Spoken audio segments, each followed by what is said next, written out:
Imagine waking up one morning to find out your entire future has been rewritten overnight. Not by war, not by politics, not by luck, but by something hidden deep beneath your feet, something that no one had ever believed existed there. For generations, the people of Qatar lived on a harsh strip of desert pushed against the sea. There were no forests, no rivers, no rich farmland. Just heat, sand, and the uncertainty of tomorrow. Life depended on pearl diving and trade, never guaranteed, always dangerous. Qatar before the mid-20th century was not the shiny skyline we know today. But then came the rumor. Suddenly, Qatar's primary industry collapsed almost overnight. Pearl prices plummeted, boats were abandoned. Families struggled. At that point, the world looked at Qatar and saw nothing but a tiny, exhausted desert nation with no future left to sell. And then, something extraordinary happened. It started not with excitement, but with skepticism. Foreign geologists arrived, quietly scanning the barren land. Locals watched them walk across the sand, placing strange instruments in forgotten corners of the country.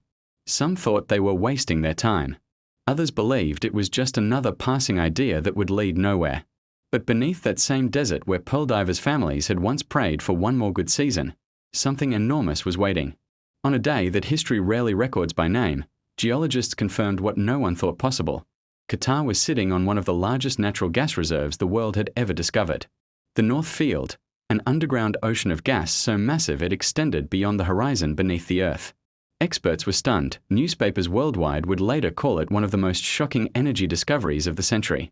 Almost instantly, Qatar's destiny shifted. This wasn't just fuel. It was power, influence, negotiation, leverage. A ticket to reshape the future of a nation that just years earlier had been on the edge of economic collapse. Qatar didn't just join the global stage, it rewrote its role entirely. The same desert that once seemed empty became the foundation for world-class infrastructure, education, healthcare, aviation, and diplomacy.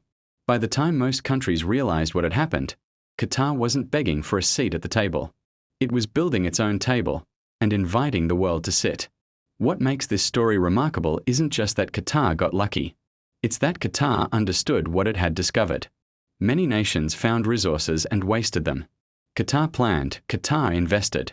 If you enjoyed this kind of story and you want to learn more about the secrets, struggles, and victories that shaped modern Qatar, make sure you like this video, subscribe, and turn on notifications, because the next story is even more unbelievable.